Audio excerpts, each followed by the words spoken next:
पिछले वीडियो में हमने देखा था कि किस तरह से पास्ट टेंस का इस्तेमाल किया जाता है और किस तरह से पास्ट टेंस हमें यूज़फुल हो सकता है। आज हम देखने वाले हैं उसी का एक सेकंड वर्ड। इस वीडियो में हम देखेंगे कि किस तरह से प्रेजेंट टेंस का इस्तेमाल किया जाता है and this video is about only present tense. तो सोचिए कि प्रेजेंट आपको इंग्लिश अगर आती है, आपको इंग्लिश सीखनी है, तो आपको ज़रूरी है कि आपको ये सारे टेंसेस के फॉर्मेट्स बहुत अच्छे से लर्न करने पड़ेंगे और यही एक तरीका है जो आपको इंग्लिश के लिए बेस्ट बना सकता है। तो चलिए देखते हैं आज का जो हमारा वीडियो है वो किसके बारे में। This is about the present tense. तो प्रेजेंट टेंस जो है वो हमारी आज की घटना है। तो देखिए ये जो प्रेजेंट टेंस नाम जो दिया है इंग्लिश में, तो इसके पीछे बहुत बड़ा अच्छा कारण भी है कि प्रेजेंट यानी कि गिफ्ट। तो God has given us a gift as this one. तो ये हमारे लिए गॉड ने दिया हुआ एक गिफ्ट है, तो इसके हमें उसी तरह से यूज़ करना चाहिए। कुछ लोग पास्ट में जीते हैं, कोई फ्यूचर में जीते हैं और बहुत सारे हैं। I am also living some time in to the past and some time in to the future, but it's most important to us all of that we have to live into the present only because this is one time when we can do anything in our life। जो हमें कुछ करना है तो हमें इसी में करना होता है। तो चलिए देखते हैं किस तरह से प्रेजेंट टेंस का इस्तेमाल करते हैं और क्या उसके इस्तेमाल हो सकते हैं और किस तरह से प्रेजेंट टेंस आपकी नॉलेज में, आपकी लैंग्वेज में बहुत ज़्यादा इम्पोर्टेंस रखता है।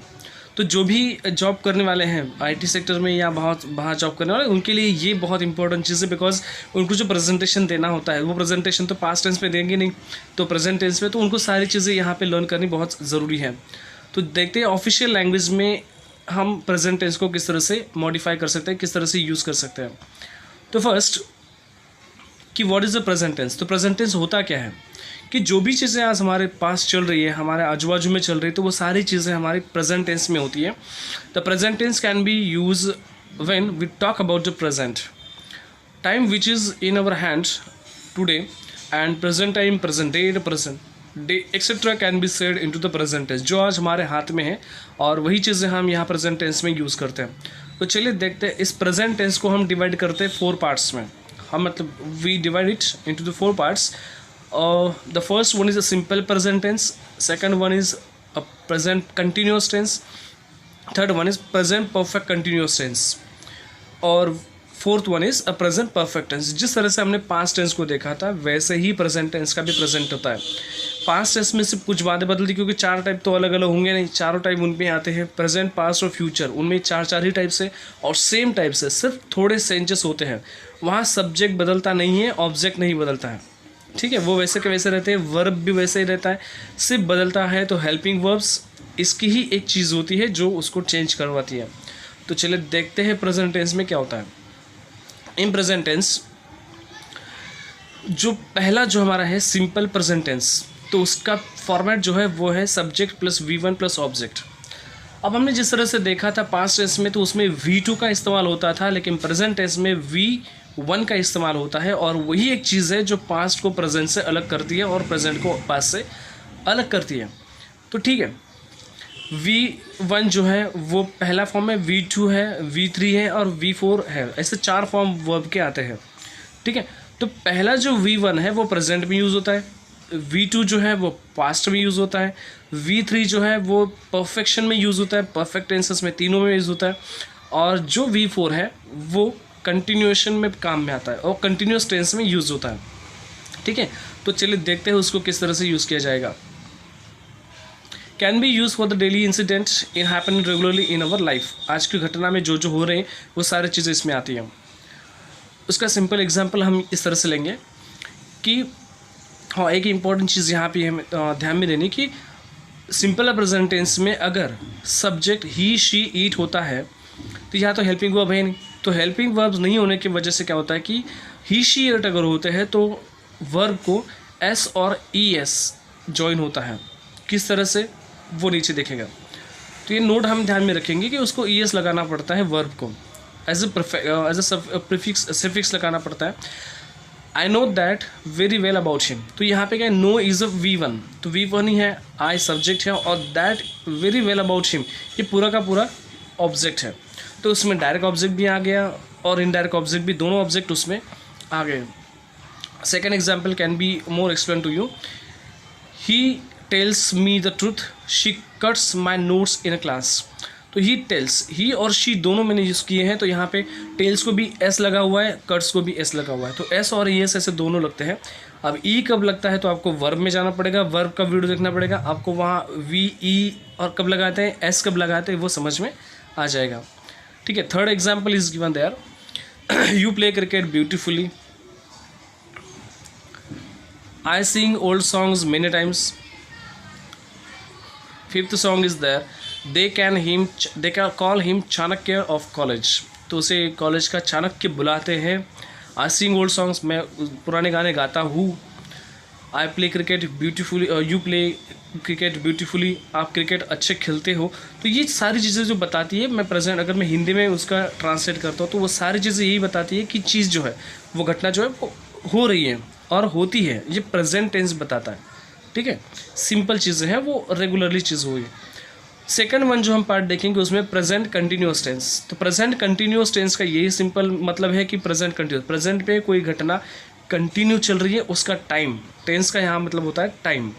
तो वो टाइम कि जिसमें प्रेजेंट पे कोई घटना, कोई जो एक्शन है वो कंटिन्यू चल रही है। फॉर एग्जाम्पल इसका जो स्ट्रक्चर है, फॉर्मेट है, उस तरह से हम यूज़ करते हैं। एमिज़ार सब्जेक्ट होता है, एमिज़ार होता है। जिस तरह से पास्ट टेंस में वॉज वर का इस्तेमाल हुआ था, उसी तरह से हम कंटिन्यूस प्रेजेंट में एमिज आर का यूज़ करते हैं। एम कब यूज़ करते हैं, जब सब्जेक्ट में आई होगा। सब्जेक्ट अगर हमारा सिंगुलर होगा आई छोड़ के, ही शी ईट या किसी का नाम, तो ईज यूज़ करेंगे। और अगर यू दे वी ये होगा तो फिर वहाँ यूज़ करेंगे आर, या कोई भी दो नाम, दो तीन नाम अगर होंगे तो आर का ही इस्तेमाल किया जाएगा। फिर वर्ब और आईएनजी और फिर ऑब्जेक्ट। किस तरह से देखिए, तो कोई भी घटना जो इनकम्प्लीट टास्क अगर होता है तो, और प्रेजेंट में कोई घटना अगर कंटिन्यूसली चल रही है, कंटिन्यूटी दिखा रही है, तो that is a present continuous.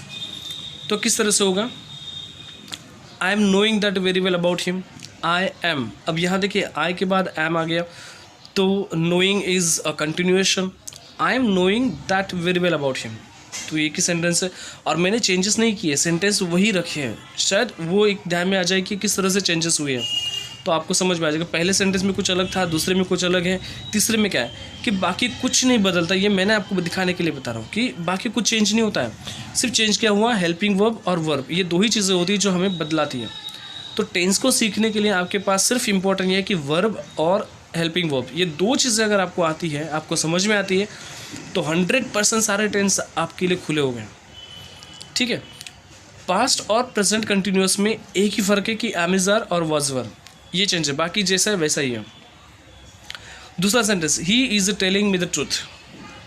Third one, you are playing cricket beautifully, I am singing old songs many times, they are killing gnats। Nets का मतलब होता है मॉस्किटोज, मच्छर। तो दे आर किलिंग, यहाँ पे देखिए कि यू आर है, ही शी इज के बाद ईज का इस्तेमाल होगा, यू के बाद आर का होगा और दे के बाद आर का होगा। यहाँ पे जहाँ प्लूरल होगा तो आर का इस्तेमाल होगा, सिंगुलर अगर सब्जेक्ट होता है तो उसका होगा इज, वहाँ पे यूज़ करेंगे। Third one is C, perfect continuous tense, present perfect continuous tense. तो उसमें क्या होगा, सेम जहाँ पे पास्ट टेंस में हैड का इस्तेमाल था, यहाँ पे हैव हैज़ का इस्तेमाल होगा। Subject plus have has. अब हैव कब यूज़ होगा, जब सिंगुलर होगा तब। सब्जेक्ट अगर सिंगुलर होता है तो हैव, अगर प्लूरल होता है तो हैज़। और ही शी इट के बाद हम हैज़ यूज़ का इस्तेमाल करते हैं, लेकिन आई के बाद मैक्सिमम टाइम हैव का इस्तेमाल होता है। तो been, then verb and then I N G and object. तो इसका यूज़ क्या करेंगे, एक पर्टिकुलर यूज़ है उसका, तो वो पहले देख लेते हैं कि we can use it for the incomplete task which is going to running and many times and going to complete. वो कंप्लीट होने वाला है और चल रहा है कब से। अब मैं पढ़ा रहा हूँ, आपको पढ़ाता आ रहा हूँ, तो सर लग रहा है कि चलो मैं फिनिश करने वाला हूँ कुछ दिन बाद, तो ये कन्फर्म नहीं है। तो sometime but no any surety to completing the task. तो टास्क कब कंप्लीट होगा इसकी कोई श्योरिटी नहीं होती, लेकिन वो होगा ज़रूर। तो चलता आ रहा है, ये दिखाने के लिए मैं उसका इस्तेमाल करता हूँ। तो किस तरह से, एग्जाम्पल से ज़्यादा समझ में आएगा। I have been knowing that very well, मुझे उसके बारे में पता ही था, मैं उसको जानता आ रहा था। He has been telling me the truth, वो मुझे बता ही रहा था। ओके, वो सारी चीज़ें बताता आ रहा था, आज तक मुझे बताता आ रहा है। And then you have been playing cricket beautifully, वो क्रिकेट खेलता आ रहा है। ओके, वो बताता आ रहा है, सच्ची सी बातें बताता आ रहा है, मैं उसके बारे में जानता आ रहा हूँ अच्छे से, और वो अच्छी तरह से क्रिकेट खेलता आ रहा है। तो कई टाइम से ये चीज़ चल रही है, वो चीज़ कंटिन्यूसली चल रही है। और दूसरी चीज़ें कंप्लीट होने वाली है, आप कंप्लीशन में होगी तो परफेक्शन पे नहीं है, पर आज भी परफेक्ट ही है। तो that is showing the imperfectness and the imperfectness. और third fourth example can be again, I have been singing old songs. Last one is I have been reading a novel. तो मैंने आपको पहले ही कहा था कि इसका जो इस्तेमाल है बहुत ज़्यादा नहीं किया जाता है, क्योंकि बहुत ज़्यादा इसका प्रचलन नहीं है। But still it is very important to showing the middleness, perfect और कंप्लीट, इस दोनों के बीच वाला ये सेंटेंस, ये टाइप के सेंटेंस होते हैं, इस तरह का उनका स्ट्रक्चर रहेगा, ये रहेगा। तो इसको आप लर्न करके रखिए, बहुत काम में आएगा। कभी आप राइटिंग करते हो तो आपको यहाँ पे यूज़ किया जा सकता है। और लास्ट वाला हम पार्ट देखेंगे, वो है present perfect tense. Present perfect tense में क्या होगा कि सब्जेक्ट, हैव, हैज़ और V3, PPC और ऑब्जेक्ट। तो किस तरह से we can use it for any incomplete task, any completed task which is running from many times and completed before few minutes ago। Present में आज ही कंप्लीट हुआ है, अभी कंप्लीट हुआ है, उसके लिए मैं इसका इस्तेमाल करूँगा। ठीक है, जब भी आप क्लास में कोई टीचर आपको पूछता है तो have you completed your homework, कर लिया है, तो आप कहते हो कि yes sir I have completed my homework. तो आई हैव कंप्लीटेड, तो वहाँ पे आज यूज़ करते हो कि सब्जेक्ट आपका हेल्पिंग वर्ब हैज़ और हैव और V3 and then your object. तो सेंटेंस किस तरह से रहेंगे, ऐसे। तो ये फॉर्मेट जो है, फार्मूला, ये आप नोट में रखिए, आपके नोट करके रखिए, वो आपको बहुत इंपॉर्टेंट रहेंगे। I have known that very well about him, मैं उसके बारे में अच्छी तरह से जानता हूँ। ओके, जान चुका हूँ, पता चल चुका है, तो कंप्लीट हो गया। He has told me the truth, उसने मुझे सारी बात बताई है। ओके, बता चुका है। She has cut my notes in the class, उसने मेरी नोट्स क्लास में फाड़ दी है। हो गया है, काम कंप्लीट हो गया है, जो टास्क है वो कंप्लीट हो चुका है। Third one is you have played cricket beautifully, तुमने अच्छी तरह से क्रिकेट खेला है, खेला था नहीं, खेला है, तो अब भी कंप्लीट किया है। और जस्ट वो जब से उसने क्रिकेट खेला तो मैंने उसको कॉन्ग्रेचुलेशंस दिए, तो वही।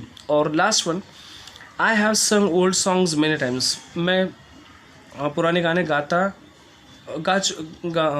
हूँ और गा चुका हूँ, तो ये मेरा कंप्लीट हो चुका है। ठीक है, I have forgotten about study, मैं स्टडी के बारे में भूल चुका हूँ, जो मेरा टास्क है वो उसके बारे में भूल चुका हूँ। तो I am saying that in what is I have completed, okay, this task is completed and I am using such type of formats. तो मुझे आशा है कि आपको ये सारे चारों फॉर्मेट समझ में होंगे और इस तरह से आप सेंटेंस खुद के बनाओगे, एक्सरसाइज भी बनाओगे, तो it will be very useful to you definitely, क्योंकि बहुत ही इंपॉर्टेंट है और ये आप इग्नोर बिल्कुल नहीं कर सकते और नहीं करना चाहिए। मेरे ख्याल से आपको इसको थोड़ा सा भी इग्नोर नहीं करना चाहिए। And hope it will be helpful to you and it will be most helpful to you. तो ये आपको समझ में आएगा। Thank you for watching the video, क्योंकि यहाँ तक देखना बहुत बड़ा ये होती आपकी जो सहनशीलता है वो बहुत मैं मानता हूँ। तो thank you for watching the video and visit this one, और try to share the video more and more to your friends and to your relatives, to your those who want to learn this type of। I hope कि you like this and therefore you must like। आपके subscribe नहीं किया होगा तो please subscribe ज़रूर कीजिए। Thank you, bye bye all of you.